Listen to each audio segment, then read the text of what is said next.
Welcome to the Wadio Show. Wadio Show. Wadio Show.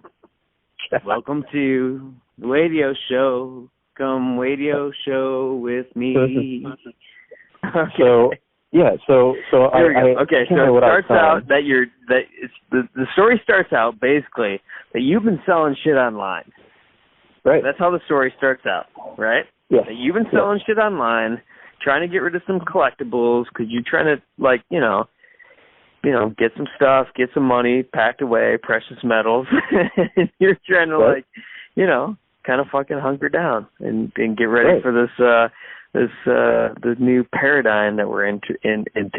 And you were selling stuff. Okay, go ahead. You were selling stuff online. So I'm selling stuff online, and it's a normal day, you know. And this, honestly, I typically don't use Craigslist a whole lot anymore. I like to see a picture with a face, just to see that they didn't just join last week, you know. So you were using Craigslist. Yeah, and this was a Craigslist ad, definitely. Right. Okay. And it was an old audio, like, stereo receiver, okay, that worked, and I sold it for like $40 or something like that. All right. You're selling an audio receiver for $40. Damn, I wanted a receiver, dude. I could use a receiver. Shit. Okay. Well, dude, you have to tell me what you're selling because I'll tell you. All the stuff you're selling. I'll show you all mine. It wasn't Ninja that great. Turtles, receiver. I know. Well. Okay. So you're selling a cool receiver for $40. The remote didn't work anymore. Yeah. But I didn't. Remember, this is one of my last. It doesn't even. This is one of my last. Well, this is one of my last Craigslist. Right. Well, they bought it though. They bought it, and that's $40 more, and you know I don't know how many ounces silver that is, but they didn't know if you had the remote or not. Right. You know, I gave them the antenna though, the AM antenna. So. No. So, anyways, well, the AM you wouldn't believe. You know, I've sold a couple of those receivers. You wouldn't believe the first thing, does it have the AM antenna? And I'm like, dude, I'm not giving this to you for $40. I know it works, and it doesn't have a remote, and you're asking about the antenna for AM. I'm like, jeez, unbelievable. But anyways, so I meet the guy at a gas station. I have a gas station up the street that I typically probably maybe a mile away from my house. Okay, and this is probably 10:30, 11 o'clock at night, which is what kind of gas station? Well, racetrack. What kind of gas station? Like, are we talking? There's a racetrack. Okay. There's a racetrack. So a little busy, a little lit up, pretty lit up. At 10:30, 11 o'clock on a weekday night, actually, it wasn't very busy at all. You know, it was just sort of a mutual place with cameras. 11 o'clock, you're meeting somebody on Craigslist to sell them a receiver at 10:30, 11 o'clock at night at a racetrack at a gas station to make a little money. Okay. Yep, and it's not too busy. Silver. Right. You know, it's not. That's right. You got that right. Okay. You're getting a whole different angle on me now, aren't you? You know, but what I do is the reason I choose the gas station. Busy? No, not at all. Go ahead. But what I do is I choose the gas station because I park right in front of the cameras. So if any hairy shit goes down, it's at least on camera. You know, I think that's smart. So you're right up. You park right up front. Yeah, I park right up front. Yeah. Right up front. So the guy. So I'm the car that you're meeting. Do you get the phone number? Like, do you have his phone number? Do you know what car you're driving? We just text. Exactly. Yeah, we text. And when I pull in, I say, "Hey, I'm in a silver Honda Accord." Yeah, because I was in my old Honda Accord at that time. I got your receiver. Yeah. All my kids are asleep. Man, you're making it appear now that I need to get a life. Yeah, this is what it's come down to. Some poor man selling fucking receivers. I'm loving it, dude. All right. So I pull into this gas station, and the lady in there that typically works nights, she knows me. Like, you know, she sees me through the window and even waves. Yep, there's Justin pulling one of those deals, you know. Yeah, what do you buy? $40. Yeah. Yeah. She knows so she sees me pull in. Collection of Ninja Turtles. Yeah. So she's probably out there. She's probably pissed. So she's out there jerking it to, my collections. Yeah. I heard you got a good collection, man. You're a collector, right? I mean, you like that stuff. Yeah, dude, I collected too, man. I collected too. Well, I have certain things that I won't get rid of. Like any good boy in the 80s, we all collected. Right. I have certain things that I won't get rid of. That's one of them is the original ones, but I have a whole mess of like, Party Rockin' Don with his tongue sticking out. Remember all the like side collections they made of Ninja Turtles? Like Raphael is dressed up like a baseball player. Yeah. Oh yeah. You know what I mean? And they just went bananas with the toy market on that. Right. Well, those are the ones I'm selling off. I'm not selling off the original ones. Like, you know what I mean? Like, I'm not selling off like the very first ones put out there. Yeah. No way. I don't want a Raphael Mickey Mantle. Right. Exactly. Or whatever. I'm trying to get the originals. Right. Anyway, go ahead. Okay, go ahead. So you're selling I'm selling it. I'm you're at the gas there. station, racetrack, pretty busy little gas station, kind of bigger gas station. But not at 10:30, 11 o'clock at night. But no, not where you live. It's more kind of, it's not. Yeah, dead. I mean, I live on the fringe of suburbia. I live on the fringe of suburbia and country. Suburbia gas station, big little, like a little suburbia gas station. But I mean, it's 10 pumps, 20 pumps, probably. Right. 10 or 20 but pumps. let me paint this picture a little bit better for you, okay? It's dark. So, it's light. It's 10:30. It's dark. pitch black. It's pitch black. Right. It's pitch black. The light is the only light is really emitting from the stoplight next door to, or right a catty corner to it, and the gas station itself. The gas station itself is sort of at the peak. Station? Okay, so what's across? So it's on a hill. Okay, go ahead. Yeah, it's sort of at the peak. It sort of peaks at the top of this elevation, not too far from Sweat Mountain. Sweat Mountain's the closest mountain to my home. So, anyways, it sort of peaks at the top of this. I guess you can call it a summit. It's not a mountain or it's not a hill, but it sort of is a hill, I guess. Anyways, it's sort of the higher elevation. So you can sort of get an idea of like, the surrounding area pretty easily, when it's light out. So anyway, and it's quieter, you know what I mean? Like you're used to, it's next to a busier highway, but there's not a lot of people out, It's a work night. Yeah. Right. So, I pull in there and I text the gentleman, hey, I'm here in my silver Honda Accord with your receiver. And he's like, okay, yeah, I'll be there in like 2 minutes or whatever. So he pulls in this like old beat up pickup truck, and he gets out, and he's a real burly, hairy looking dude. So he wanted to plug it into a generator and make sure it worked. So he pulls out a generator. He had a generator. No way. Yeah. He pulled out a generator out of his pickup truck. No, I would have done the same thing. Really? I wouldn't have a generator, but cool. Okay, so he pulls out a generator. Right. So he pulls out a generator and what does he look like, dude? Is he like 5'10"? Is he 6 foot? Is he a big dude, like a little what's funny? Mountain guy? What does he look like? Yeah, more mountain eyes. Like, is he? Do you remember the movie Independence Day? Does he have a beard? Well, you remember Independence Day with Will Smith, Jeff Goldblum? Yeah. Oh yeah. Okay. All right, and the guy from what is it, Mighty Ducks? Or no, that's not him. It wasn't Emilio Estevez. I like the president. Who's the president? I do like Mighty Ducks. I do too.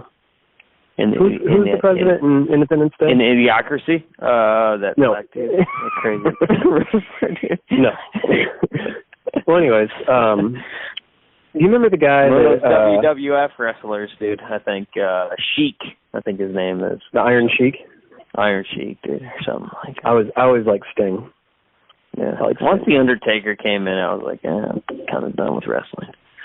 But well, anyways, this guy looked like Russell Case from Independence Day. He's the guy, the real crazy guy that was drunk all the time that flew his aircraft into the bottom of a spaceship.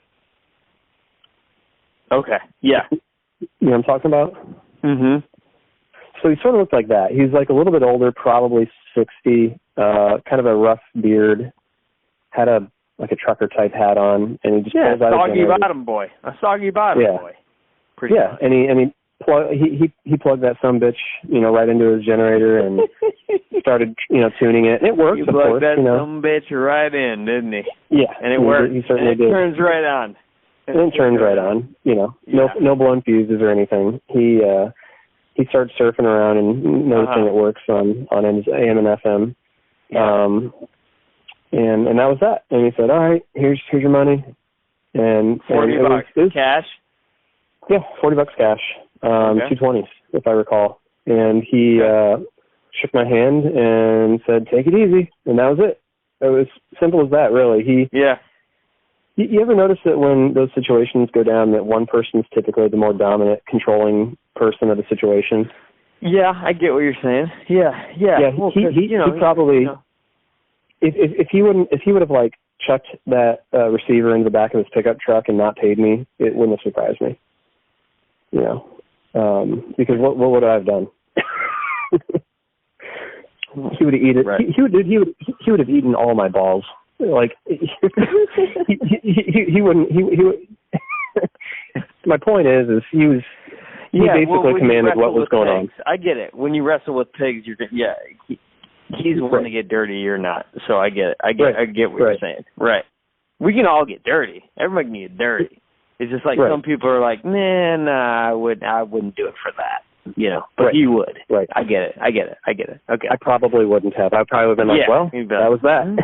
Yeah. I just got robbed right out here. Well, anyways, he put it in his truck, shook my hand, and said, all right, take care. So he took off. I popped inside. I get two things at that gas station. I got a sweet tooth, man. It's bad. I get two things. I get a nerd rope, one of those chewy nerd ropes. You got a nerd plastered. Rope? No, I got a nerd rope, and I got. That sounds disgusting, dude. No, it's good. My kids got me turned on to it. I mean, I got a nerd rope, and I got a. That's about it. So go ahead. Go ahead. Well, I got my nerd rope, and I got my. Did you get sweet Sour Patch Kids too? You get some? Nope. I got a white. What is it? White chocolate Hershey's bar with a little. Cookies and cream bar. Cookie, yeah. Yeah, okay. Cookies and cream bar. You're going hard. Yeah. Is that why you told the receiver to get some? Yes, I had to get there. I had to get my fix. Like maybe that was more the priority. It probably was in the moment. Receiver. See, man, it's the small things. It is. Sell your Michael Jordan rookie card autograph for a few sweets. For $80. You know how many chocolate covered turtles I can get for a Michael Jordan rookie card? Exactly. So, I pop out of the store and thinking back on it, the reason I realized it is because of what happened. Typically I just get in the car and go. I was sort of slow to get into my car, just sort of fumbling around, not really in a hurry because my kids were in bed, wiping asleep. I was just going to go home and watch, maybe something on the TV or something or whatever. Just get ready for bed probably. But anyway, so I'm sort of like, I'm hanging out by my car, okay? And once again, I think I mentioned this earlier when we were talking a little more politically that, I'm more of a moderate realist. I like explanations for things, but I'm also on the fence of there's things we don't know about. There's things that we just, we don't know about it and we don't have to know. And we need to respect that sometimes a little more, I think. Unless it's a government keeping it from us, I think that's bullshit. But I mean, if there's things we just don't understand yet and maybe we're not ready, I think that's okay. I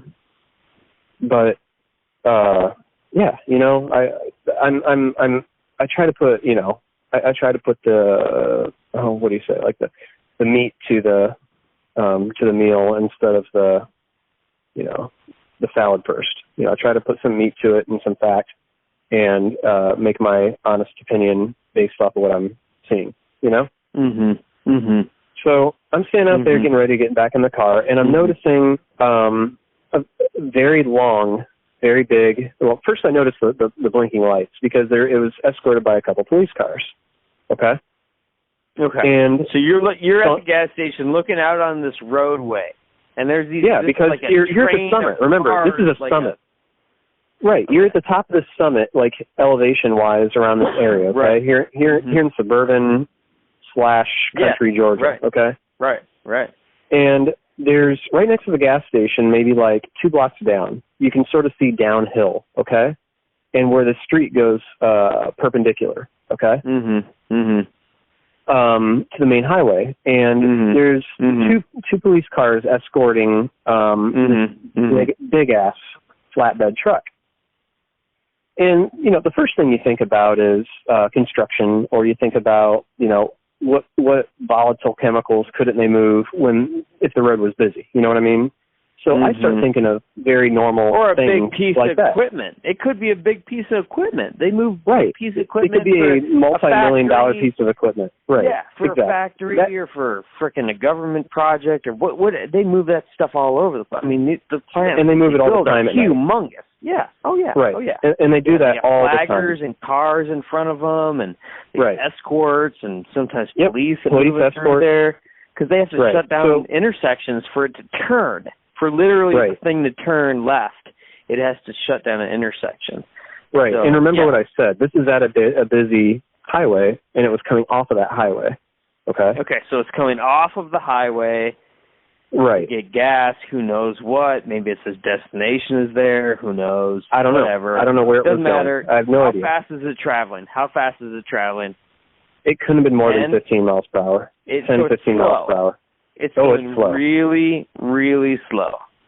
Yep. And there's lead cars? Are there lead cars? Or there's two police lead cars, and there's probably 3. One lead like cars. construction. Okay. Yeah, and there's like one construction type truck behind it with flashers on, and maybe 2 other vehicles, one being a van behind that. Okay. Oh, okay. And what kind of van? What kind of van behind it? A white van? An unmarked white van. Is it a white van? Uh-huh. Yeah. Well, then okay. So I'm just watching. One white van? Is there a car behind the white van? A black car behind the white van? Because I can't. Once you see the white van, then then the white van. Okay, go ahead. Okay, I'm jumping in. Okay, go ahead. No. Go ahead. So I'm watching it. I'm like, oh wow, trying to figure out what's going on, watching. And at this point, here, let me actually clarify this.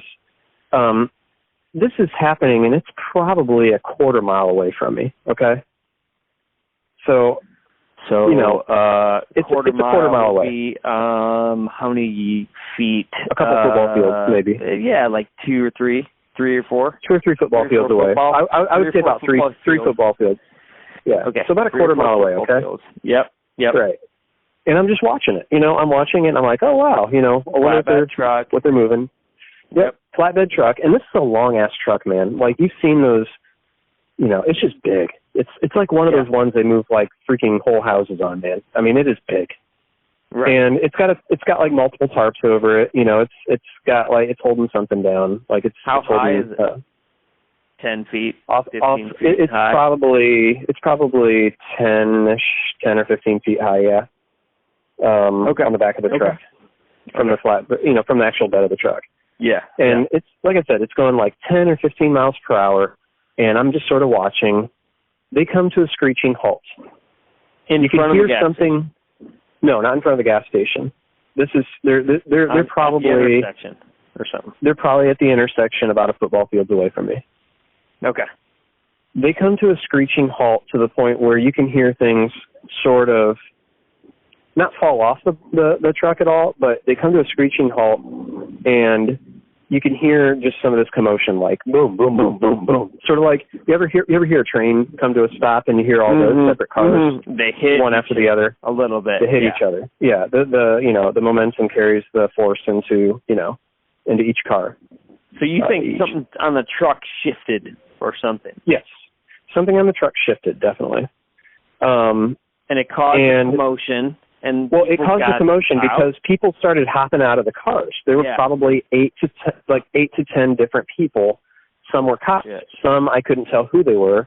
They had flashlights out. They immediately jumped out, though. Like immediately. Something happened. Immediately jumped everybody knew that they had to react immediately to it. immediately to it. They had to act immediately, but they also had to, they knew that the potential of what happened. Okay. You know what I mean? It's sort of like they knew Murphy's Law was going to come into play, no doubt. Mm-hmm. Okay. And cause that's rare, because if something happens and you're in a train, in a line, you don't necessarily jump out, right? No. But go ahead. Go. So they all stop, you know, and they're all jumping out, and there's commotion, there's hollering, you know, there's people yelling at each other, there's a lot, you know, there's these state troopers, fucking cops with their lights on. They have their lights on. And they're saying, get the fucking you know, get this, do this. Yeah. You know, it sounds like it's very chaotic, you know. And I'm watching this, and then they start shining. This is where things start to get a little hairy. I assumed a wreck. Okay. Still, I have somebody or something. Right. Well, I have no idea or no inkling of something either otherworldly or you're bad about to get or in your car and leave the gas station. But I'm just watching. Hershey's. Right. With my nerd rope and chocolate chip chocolate chip trip. You got $40. You got like $35 left. Right. I got my $35. I'm going to go stock it away for my silver exchange. Yeah. That's what Justin does on his nights.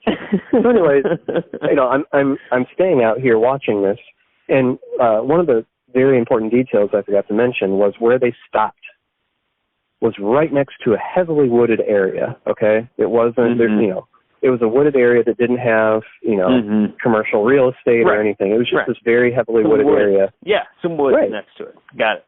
Okay. Right. You know, and this is where this is one of those things that, you know, you have those situations happen to you in life, and no matter what happens, you'll never forget it. You know, like it's just, you know, and then sometimes those things you don't even know why you remember them, but they stick with you. Well, I'll never forget it. I remember one of the gentlemen frantically pulling out these like mag flashlight, okay, and saying, pointing it into the wooded area and saying, "Quick, it went into the woods." I'll never forget it. And at that point, maybe 4 or 5 other gentlemen that were trying to assess the situation pop their mag lights out, and they start shining it in on the woods, frantically looking to where it went.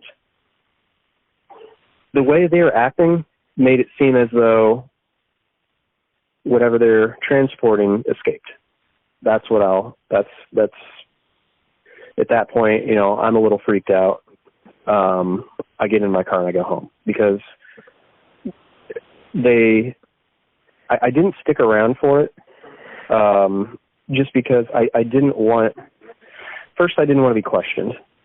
I didn't want to be questioned about it. I didn't want, you know, I didn't know if it was an escaped convict, you know, because I'm still trying to be realistic with what it could have been.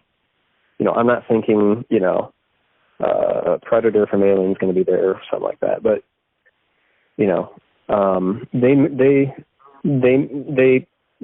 for lack of a better word, abruptly stopped. They quarantined the area. Car, well, they quarantined the area. Yes. And you got out of there and just took a left and got the fuck out while they were just doing their thing, and you just they were quarantining the area. Yeah, I bet those people, if you would have gone back to that gas station a week later, I wonder if they'd have been the same people working there. You know, I don't know. I'm like typically observant of that.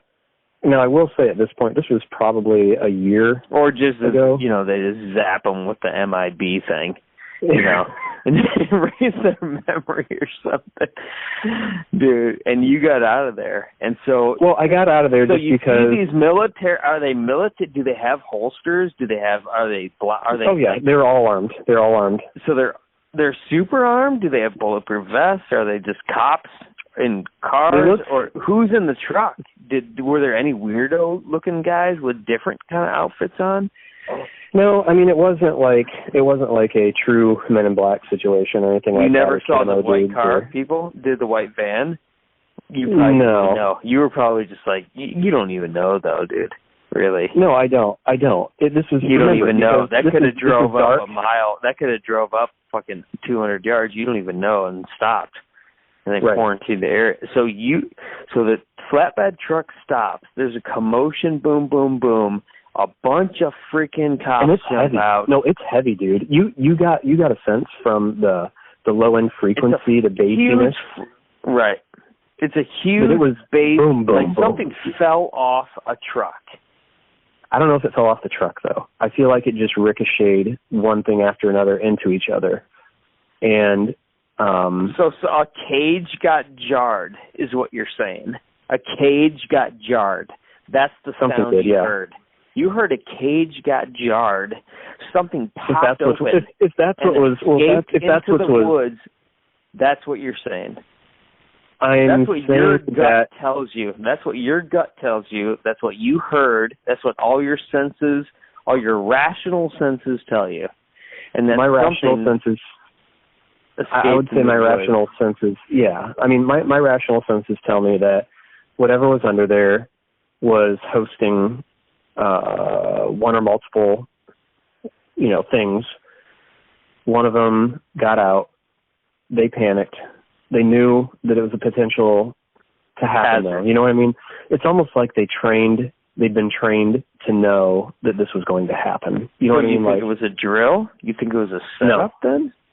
I don't think it was a drill or setup. I think because not the way they were acting. They were panicked. Yeah. You could feel the panic this was real. in the air. Yes, this was real. Okay. And they panicked, but they did what they were supposed to do, I guess. They quarantined off the area. I would say if I drove my car down there, that could have been maybe not great for me, I don't know what they would have done or would or wouldn't have done, but I don't think I could have gotten through. I think they would have questioned me a lot. And in the end of it, I think that they, I don't know. I mean, you hear stories about when people get too close to the truth, you never hear from them again. But, that's as close as you want to be, though. I mean, no, probably. Well, yeah. I mean, you have these people. Well, you have these truthers that always want to get close to the truth and want to they want to raid Area 51. They want to do things like that. But then when it comes down to it, I mean, they're wetting their pants when faced with the opportunity, Well, yeah. And because realistically, a human or any life form celebrates life and doesn't want to be killed or put their life in jeopardy. So I think that when I was that close, I guess what my biggest concern is what escaped into the woods. Did they find it? Did they quarantine off enough to get to where what they're trying to get? You never followed up. You never heard. I mean, obviously they wouldn't have it on the news. You'd have to look into police reports and what got nothing in police reports. And who got. There's nothing. I mean, it would have been hard to track something like that down.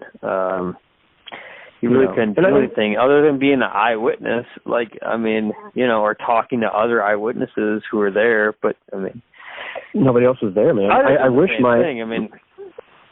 I wish my mountain friend would have stayed. This freak out situation and been like, okay, I'm out of here. Like, let me go do my thing. Yeah. Well, and what's interesting? I'm not trying to stick around here. I used to chase amateur in high school and college. I used to chase storms a lot. Okay.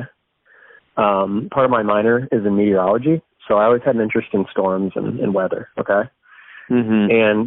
And one of the things I always noticed was when it came down to it, I was pretty good at knowing when something was over my head and when something was still within my limits, Mm-hmm. And I think everybody's decently good at that. Some have a higher tolerance, some don't. Mm-hmm.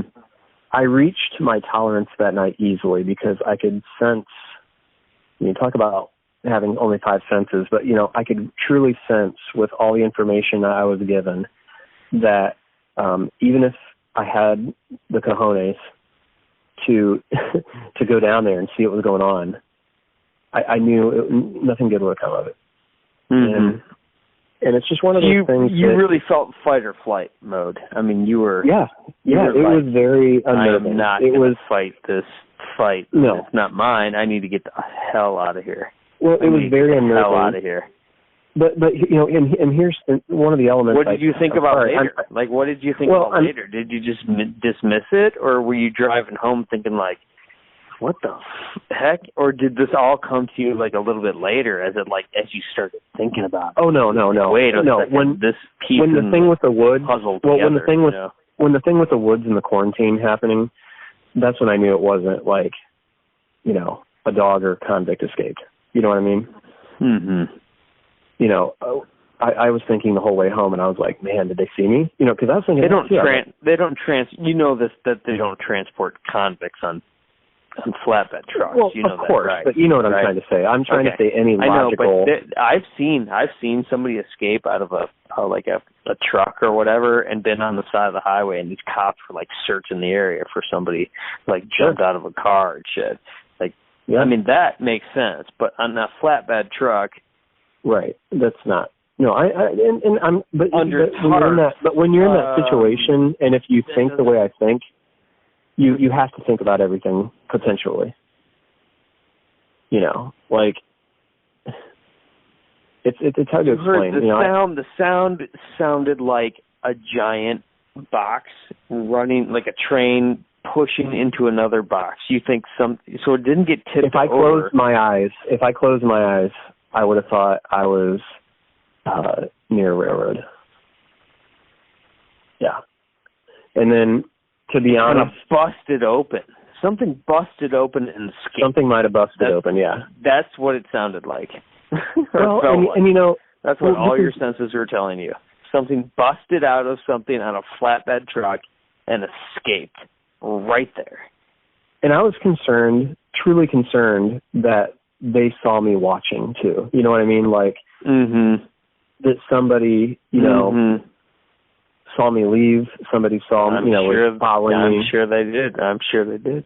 and it wouldn't surprise me if they did follow me, to some extent. I don't know, maybe not. But what I do know though is that the heightened level of chaos was definitely evident in that situation. And it had a very military feel to it too, And I will say this too, that the tarp that was over it was positioned differently. After the incident. After the collision or whatever it was, the sound. It was positioned differently, so confirmation, basically, that something shifted. Yeah. And then after they realized that things shifted, and they hopped out of the car. And see, here's the crazy thing. I didn't see anything hop out or escape or anything, but they jumped out, and they were. It was interesting how they actually went into it, because they went into it with their flashlights, almost like in a panic, but almost like half. Like, oh shit, I don't want to go in there. You know what I mean? It was almost like half of their emotion was like, holy shit, we got to fix this, but holy shit, I'm not going in there. And then wait, what's out there? Yeah. So it had that sense of urgency, chaos, and and honestly, just sitting out here, it's night, and I do have a light on in my backyard. Just sitting out here telling the story, it kind of creeps me out. I didn't sleep well that night. I did not. And I'm not just saying that, for your show. I'm just. Yeah, no, I appreciate you telling the story, bro. I really do. I'm not saying it to add. It's a cool story. I appreciate you telling it. It's interesting. I mean, it's one of these freak encounters that you just you just happen to be there, and then oh, you see something, and you're like, wait, and you start adding it up in your head, and it doesn't make sense, and then you say, oh, that didn't happen, or it wasn't like that, or whatever, and then you're like, you can't stop thinking about it, and and you're like, wait a second, like, what was that? And like, have you ever, have you ever been in an area though, or a situation where you hear people just start yelling, and for as aggressive and loud as they're yelling, it puts you at that uneasy. Well, it puts you at like, oh my gosh, I'm not going over there for my life. You know what I mean? Right. Right. That's what it felt like. Like you had like 8 to 10 men that were pissed, scared, emotional, and they were panicked, and you could hear their voices for miles. It felt like, you know what I mean? Because remember, we're both sort of up at the summit, quiet, and you could, and it was so dead quiet. I mean, it's as quiet as it is tonight, and it was just so loud. And I don't know. I don't know what was on the back of the truck. You could hear it echo. Oh yeah. Yeah, and you can almost feel their voices, man. Wow. God, it was unbelievable. I already can. You telling me the story, I already can. And it's amazing the way you tell it too. I mean, it's so good, man. I've been wanting you to tell it for so long, bro. It's such a great story. It really is. It's cool. I love it. It's a cool story because, you hear about these things that happen that are unexplained. And I know and I know you're not, No, I'm not bullshitting, man. This is that or the other, It's this thing that happened one, what was it, Tuesday, Wednesday, Thursday? Yeah, it was like a Tuesday or Wednesday. Yeah, it was definitely in the middle of the week. Just a dumb night, Yeah, it should have just been normal.